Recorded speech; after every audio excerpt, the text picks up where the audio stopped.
Assalamualaikum and hello everyone. Welcome to our talk show, What's the Case Today? So today here with me are Syamil and Zaidilah, my co-hosts. Today we were informed of a very unfortunate incident that happened in Batu Pahat, Johor. A general factory worker just died as a result of being stuck in the spin chiller factory. A 40-year-old male local was assigned to clean the spin chiller factory machine with his two other colleagues. It was reported that no production of operation was carried out on the day, and when the victim was cleaning out the machinery, he fell into the spin chiller and was stuck in the spin chiller screw conveyor. The machine was then turned off by a colleague after seeing the victim's legs dangling out of the machinery, and the victim was confirmed to be dead at the scene by a medical officer. Due to that, the Department of Safety and Health just issued a prohibition notice to the employer for failure to ensure the machine was operated safely and failure to provide a safer work system at the factory. At this point, should we even be surprised by this kind of news? Accidents at workplace happens all the time. It's not even something new, especially works that involves physical strength. Now let's take a look at this one journal article that I happened to discover recently. The title is Workplace Accidents Among Nepali Male Workers in the Middle East and Malaysia. I have read through the article, and what I can say about it is this aim of the study was to explore the personal experiences of the Nepali workers around their workplace that is related to unintentional injuries, and the findings have come to found that these workers cannot afford to be too concerned with their health and safety as them being moved around to earn money. Majority of them aged from 20 to 49 years old had experienced work-related accidents, and without adequate protection measures, sometimes they are forced to make tough decisions in order to assist their co-workers or the employers. The number of employees who had fallen from construction spires were even crippled, and in terms of employers, several participants even stated that occupational risk depends on what kind and what type of employer or firm they work for. And in terms of health and safety, larger enterprises or larger companies seem to be better than smaller companies. It is so detrimental for all these migrant workers or all these construction workers having to fly around here and to work using their physical strength and not getting decent compensation or treatment after getting injured at their workplace. Syamil, don't you have something to say about this? I thought I heard you talking about a relevant case to this issue. Yes, thank you, Sis Nadrah. Yes, I have one recent case that I wanted to share here. The case is Rajani Ponan and Perdagangan Pengurusan Terminal 1 reported in the year 2021. So what happened in the case was the defendant operated a shopping center. It had engaged a contractor Govin to undertake certain electrical works as its premises. However, he was not qualified to undertake that works. So he then correctly engaged a qualified electrician, Anna Malai. However, Anna Malai suffered an electric shock while undertaking work on the premises, for which he claimed that the defendant was liable under occupier's liability. However, the court held that the defendant, who was the occupier of the premises, did not own any duty of care towards the plaintiff because of the relationship between those parties, as the plaintiff was an independent contractor of its independent contractor. And another adjustment was, since the plaintiff was a qualified electrician, the damage that he suffered was not unusual danger, as it was supposedly under the control of the plaintiff, as he had experience and expertise in that matter. So Nadrah, you have like a second latest case that you wanted to share, right? Totally understood. I also have a relevant case for this issue. It's a case Shanta, an Perempuan Manikam, suing for herself and her children being the dependents of the deceased Lechumanan Anak Laki Subramaniam against Tek Jurchansner Berhad and another 2015. So this is the plaintiff's appeal from the Sessions Court against the dismissal of its claim against the second defendant arising from an accident happened on 23rd April 2009. So the deceased was employed by a lorry driver by the first defendant, and on the said date, the deceased and his lorry attendant were instructed by the first defendant to go to the second defendant's premise in Port Klang. While the deceased was fixing the chain to the exterior of his lorry, he was knocked down by an excavator. The deceased was then rushed to hospital but was pronounced dead on the arrival. The court allowed the plaintiff's appeal. So I think we can proceed to examine and explore more about this issue. Dila, do you want to start? Thank you, Sister Nadrah, for summarizing the news that is related to our topic today. Talking about occupier's liability. So what is occupier's liability actually? Occupier's liability is an extension of negligence where the standard of care is the same. Occupier's liability arises where the premises of an occupier are not as reasonably safe as should be, thereby causing injury or damage to the entrant. It is the presence of the plaintiff as a lawful visitor or trespasser on the premises which demarcates occupier's liability from other forms of liability. The scope of occupier's liability does not extend to employees or dangers emanating from the premises. If the danger emanates from the premises so as to injure the plaintiff outside them, then the proper cause of action will likely be nuisance, in Rylance and Fletcher, or negligence or under statute rather than occupier's liability specifically. So, the duty of the occupier is to take reasonable care to prevent damage from unusual danger, of which the occupier knows or ought to know, and of which the entrant does not know, as mentioned in the case of Takong Tabari and Government of Sarawak and others, where the court held that the bank was liable for a breach of duty as occupier to ensure that its premises were safe. So, who is the occupier actually? Lord Denning in Witt and Lacken and Co. Limited held that occupier means wherever a person has a sufficient degree of control over premises that he ought to realize that any failure on his part to use care may result in injury to a person coming lawfully there, then he is an occupier, and the person coming lawfully there is his visitor. In order to be an occupier, it is not necessary for a person to have entire control over the premises. He need not have exclusive occupation. Suffice it that he has some degree of control. He may share the control with others. Two or more may be occupiers. And Lord Denning mentioned that the occupier was a person that has a sufficient degree of control over premises. So, what is the premise? In the case of Lau Tin Sheh and Yusuf bin Muhammad, define premise as all forms of buildings, land spaces, vehicles which are used for carrying persons. The precedent case that was being used in this topic was the case of Witt and Lacken Limited, where in this case the claimant and her family stayed at a public house which is known as the Golfers in Great Yarmouth for a holiday. Unfortunately, her husband died when he fell down the stairs and hit his head. The stairs were steep and narrow. The handrail stopped 2 steps from the bottom of the stairs, and there was no bulb in the light. The claimant brought an action under the Occupiers Liability Act 1957 against the brewery company, which is Lacken, which owned the freehold of the Golfers Arm, and against the managers of the pub, which is Mr. and Mrs. Richardson, who occupied the pub as a licensee. And in this case, the court held that both the Richardsons and Lacken were occupiers for the purposes of the Occupiers Liability Act 1957, and therefore both owed the common duty of care. It is possible to have more than one occupier, and the question of whether a particular person is an occupier under the Act is whether they have occupational control. Lacken had only granted a license to the Richardsons and had retained the right to repair, which gave them a sufficient degree of control. There is no requirement of physical occupation. However, it was found that Lacken was not in breach of duty, since the provision of light bulbs would have been part of the day-to-day management duties of the Richardsons. Since the Richardsons were not party to the appeal, the claimant's action failed. In the judgment of the case, Lord Denning stated that wherever a person has a sufficient degree of control over premises, that he ought to realize that any failure on his part to use care may result in injury to a person coming lawfully there, and then he is an occupier, and the person coming lawfully there is his visitor, and the occupier is under a duty to his visitor to use reasonable care. In order to be an occupier, it is not necessary for a person to have entire control over the premises. He need not have exclusive occupation. Suffice it that he has some degree of control. He may share the control with others. 2 or more may be occupiers. And whenever this happens, each is under a duty to use care towards persons coming lawfully onto the premises, dependent on his degree of control. If each fails in his duty, each is liable to a visitor who is injured in consequence of his failure. But each may have a claim to contribution from the others. We move to the issues that can be discussed in our news today. The first issue that has come across to my mind is whether the employer is the occupant of the premise, which is the frozen chicken processing factory. So, to answer this issue, we can see in the precedent case in determining the definition of occupier itself. What is the criteria in saying that a person was occupied towards the premise?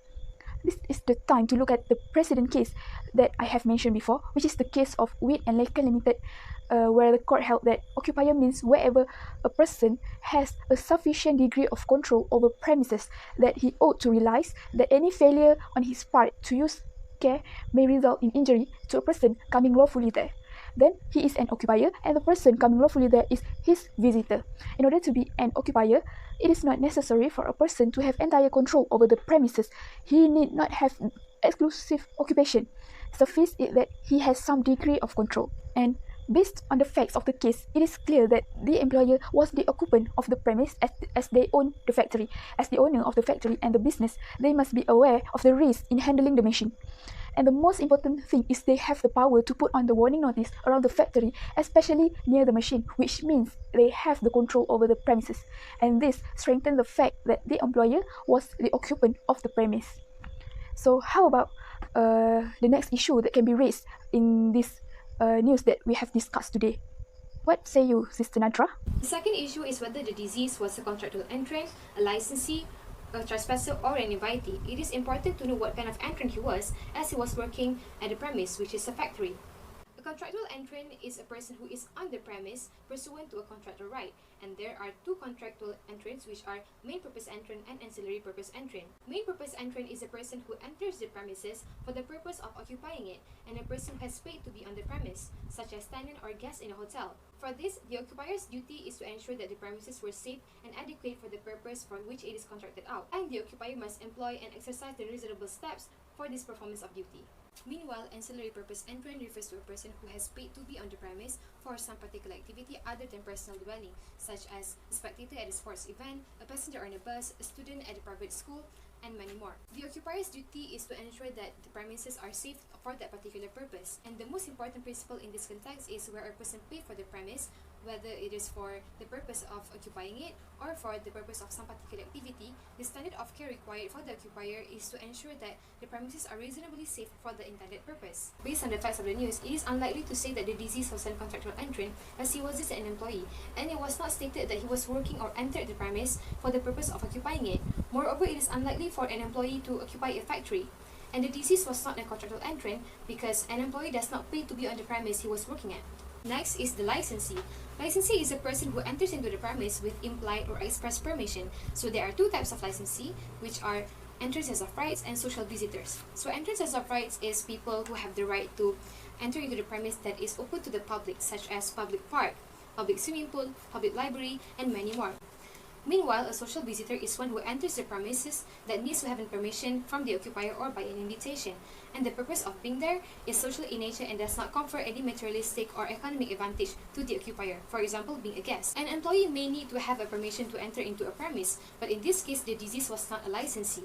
Entrants as of right focus more on public premise, while social visitors focus more on private premise. But a factory is neither a public premise or a private premise that needs to have a special license or invitation or permission to enter by people. A factory is a workplace that only need to be entered and have to be entered by the people who work there or by the employees. Therefore, the deceased was not a licensee.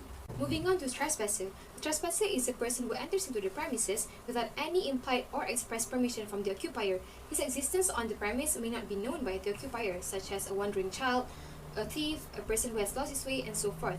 The deceased was unlikely to be a trespasser because he was working at the premise, which means of course he was familiar with the premise, and of course him working there was being documented and was known by the occupier. Last but not least, an invitee. An invitee is a person who enters into the premise with the permission or on the authority of the occupier. Usually, the purpose of the entrant is a matter of common interest between the occupier and the entrant. There are basically two types of invitees. First is legally authorized entrants, which are those who enter the premises with the permission or under the authority of law, such as policemen or firemen. Next is business visitors, with whom the occupier has mutual business interests, such as a customer at the supermarket, at a restaurant, or an employee at his work. Based on all kinds of entrants, the deceased was most likely to be an invitee, specifically business visitors. As an employee, of course, he was working for the employer or for the factory, which shows that there was a mutual business interest between the occupier and the entrant. In the case of Indermore and Dames 1866, the plaintiff was a gas fitter. While testing a certain gas at the defendant's factory, he fell through an unfenced opening through one of the upper floors, and the defendant, which was the factory owner, was held liable because this was an unusual danger. And according to this rule of invitee, there are 4 requirements for the occupier to be held liable. The first one is the danger must be an unusual one. The occupier must ought to have known about the danger, and the danger must not be known by the entrant, and the occupier has failed to take reasonable care to prevent the damage from occurring. An unusual danger means a danger that is not common in a place or a premise. In the case of London Gravic Co. Limited and Horton 1951, the House of Lords stated that an unusual danger is one that is not common for the purpose of the particular invitee. What is unusual is to be measured through the objective test, where it is subject to the reasons an invitee enters the premises. Therefore, the unusual danger depends on the type of plaintiff, the circumstances around the premises, and the plaintiff's knowledge. An occupier is also to be held liable for any danger that is actually known to him or ought to be known by him as a reasonable man. A person who, even if is a trespasser, is construed to be an invitee of the occupier. the occupier has the duty to ensure the safety of the premises for the invitees. In the case of Hawkins and Contemporary UDC 1954, Lord Denning stated that if the occupier knows the physical condition of the premises and a reasonable man would know that it is dangerous, the occupier deemed to know about the danger. In these circumstances, the occupier owes a duty to warn the invitee unless the danger is obvious. To correlate with the facts of the news, the occupier may be held liable because dying as a result of being stuck in a spin chiller is not something usual. The plaintiff wouldn't have known, nor did he expect that he would die in such way. As an occupier, he ought to know every possibilities of danger that could happen to him or his employees. Thank you, Nadrah. So moving on to the next issue is to prove negligence. There are three elements to prove negligence, which are the duty of care, breach of duty of care, and the causation. So the first issue is whether the employee owed the duty of care. So the first element to prove is negligence is duty of care. The plaintiff need to prove there is a duty of care owed by the defendants towards the deceased according to the case of Jaswat Singh and Central Electricity Board 1967.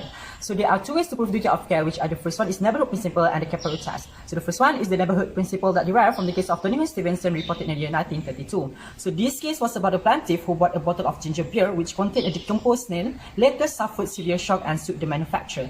The defendant was held liable in the case and the neighborhood principle was established. So like Atkin held that the rule applied was you are to love your neighbor. You must not injure your neighbor. So the question is, who are the neighbors? The neighbors here are defined as the persons who are so closely and directly affected by someone's act. In our case, the worker can be considered as a neighbor to the occupier of the factory. This is because of the close relationship between the worker and the occupier, as what has been defined in the case of Donahue and Stevenson. Neighbors are a person who are closely and directly affected by someone's act. This clearly shows that the worker and the occupier have a close relationship. They are related to each other since all the decisions, rules, and regulations in the workplace are set by the occupier. This means that any acts or decision made by the occupier will directly affect the worker. This proves that the worker who was the deceased was the neighbor to the employer. So another task to prove duty of care is the contemporary rules that derive in the case of Capital Industrial PLC and Dickman reported in 1990. So in this case, the plaintiff company purchased shares in the fidelity in reliance of the accounts, which stated that the company had made a pre-tax profit of £1.3 million. In fact, it had made a loss of over £400. The plaintiff brought an action claiming they were negligent in certifying the accounts. However, the court held that there was no duty of care owed by the defendant, as there was no sufficient proximity between the plaintiff and the auditors. So there are three elements to establish duty of care under the test, which is damage is reasonably foreseeable, there is sufficient proximity between the plaintiff and the defendant, and it is fair, just, and reasonable to impose a duty of care. The first one is foreseeability. According to the case of Stephen Po Cheng Long and Highland Properties reported in the year 2000, this case was about the collapse of Block I of Highland Towers due to a landslide caused by water emanating from a damaged pipe culvert on the defendant's land. However, the defendant did not do duty of care, as the defendant argued as he could not have foreseen the damage caused by its act. The court held that as a reasonable man, there should foresee that a steep hill slope of the nature on the defendant's land would collapse if not properly managed. So the defendant was liable as the damage was reasonably foreseeable. In our case, was the damage suffered by the deceased foreseeable? The deceased was dealing with a spin chiller machine in the factory as he was the worker there. The spin chiller temperature is usually 30 to 40 Celsius. This has shown the risk of this machine and really needs people that are expert to use it and needs regular checkup to ensure the safety. Any damage in that machine could harm and injure the people. So returning back to our case, it can be said that the damage suffered by the deceased was foreseeable, since the occupier supposedly can foresee this kind of incident happen if the machine did not work properly. The second element in the comparative test is the proximity of relationship. So referring to the case of Yun Kun Yu and AG of Hong Kong 1988, the case occurred because of the failure of the defendant to stop the company's registration before the plaintiff deposited the money, which had caused the plaintiff loss of the money. However, the court held that there was no close and direct relationship between the parties, and the defendant was not liable because of the dismissal of this element, which is proximity relationship. So applying this to our case, the proximity of the relationship between the deceased and the occupier of the factory is sufficient and close enough. It is the relationship between the worker and the employer. So any act made by the employer will tie the worker, and this is the main reason that we hold that the proximity of relationship exists between these parties involved in the case. So as I have stated in the case of Yun Kun Yu and AG of Hong Kong 1988.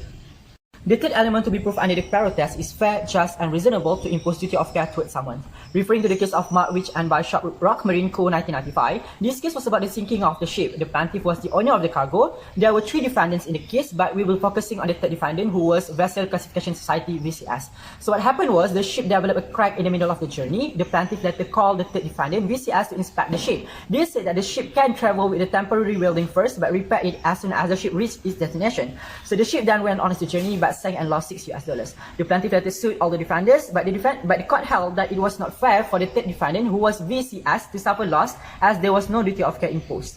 In our case, the question to be asked is it fair, just, and reasonable to impose duty of care towards someone? So in our case, that someone has to change to the occupier. So the worker who was the deceased died as a result of being stuck in a spin chiller in their factory. All the machines and tools in a factory are supposedly under the governance and control of the occupier of the premises. So the occupier has the duty to check regularly all the machines to make sure it is safe to use and operate by the worker. This means that the occupier of one premises has a lot of duty of care towards the worker to ensure the environment at the workplace is safe. So due to this duty of care and relationship between the occupier and the worker, it is fair, just, and reasonable to impose a duty of care towards the occupier, who was the factory. Once duty of care has been established, the next element to prove under the tort of negligence is the breach of duty of care. So the issue here is whether the occupier had breached their duty of care. So according to the case Bleed and Birmingham Waterworks Co. reported in the year 1856, established that negligence is the omission to do something which a reasonable man would do, or the commission of something which a reasonable man would not do. So this is referred as the concept of reasonable man, which is measurable through the reasonable man test. So in Glasgow Corporation Act 1943, it was established that the degree of care required on particular facts depends on the accompanying circumstances and according to the amount of risk. So the court had also distinguished between things that are naturally dangerous and those that are not. If the object that gives rise to negligence is naturally dangerous, then it is more likely that liability will be imposed. Applying this to our case, the object that has given rise to negligence under the occupier's liability is the spin chiller machine. Spin chiller machine can be considered as the riskful machine to operate. It needs a regular checkup to ensure the safety of the machine. The occupier in this case, who is the factory, did not take any reasonable man act to make sure the damage suffered by the deceased did not happen. As a reasonable man, they need to ensure the safety of the machine for the worker to operate and work on it. Based on the news regarding our case, the Department of Safety and Health Dodge has issued a prohibition notice to the employer for failure to ensure the spin chiller machine is operated safely and failure to provide a safe work system, especially the lockout takeout system LOTO, for a machinery cleaning work. This clearly shows that the occupier of the factory has failed to take all the reasonable man steps. Hence, it can be said that the occupier here has breached their duty of care towards the deceased. The third element is the plaintiff need to prove the causal link between the breach of duty by the defendants and the damage or injury that the plaintiff suffered. So the issue here is whether there is causal link between the breach of duty by the occupier and the damage suffered by the deceased. So there are two types of causation, which are causation in fact and causation in law. For causation in fact, the test used to prove this is called the but-for test. In a simple way, to apply the but-for test, the question that needs to be asked is, but for the defendant's breach of duty, would the plaintiff have suffered injury? Referring to the case of Hassan bin Abdullah and Kerajaan Malaysia 2010, the Court of Appeal held that no negligence will take place when the damage will still have occurred with or without the defendant's breach of duty. Applying this to our case, but for the occupier breach of duty, would the deceased have suffered the damage? To answer this question, it is very direct. If the occupier takes all the reasonable man action and steps to ensure the safety of the workplace and the system, the deceased will not suffer any damage. The damage suffered by the deceased is due to the occupier breach of duty of care. Our case can be said follows the principle that derived from the case of Hassan bin Abdullah and Kerajaan Malaysia reported in the year 2010. For causation in law, the defendant will only be liable if it is reasonable foreseeable that his conduct will result in some damage to the plaintiff. In this instance, we have to apply the reasonable man foresight to see whether or not if it is foreseeable will result in the damage to the plaintiff. If it is foreseeable, then the link is not too remote. Referring to the case of Noble Sound Sdn Bhd and Mars Rapid Transit Corp Sdn Bhd and Nadia 2018, where the negligence from the defendant had affected the property of the plaintiff, it caused damage to the integrity of existing rubber wall caused by construction of the MRT piers. So the case argues on the basis of whether or not the defendant had foreseen the damage that had been done and whether it was fair, just, and reasonable to cause such damage to the plaintiff property.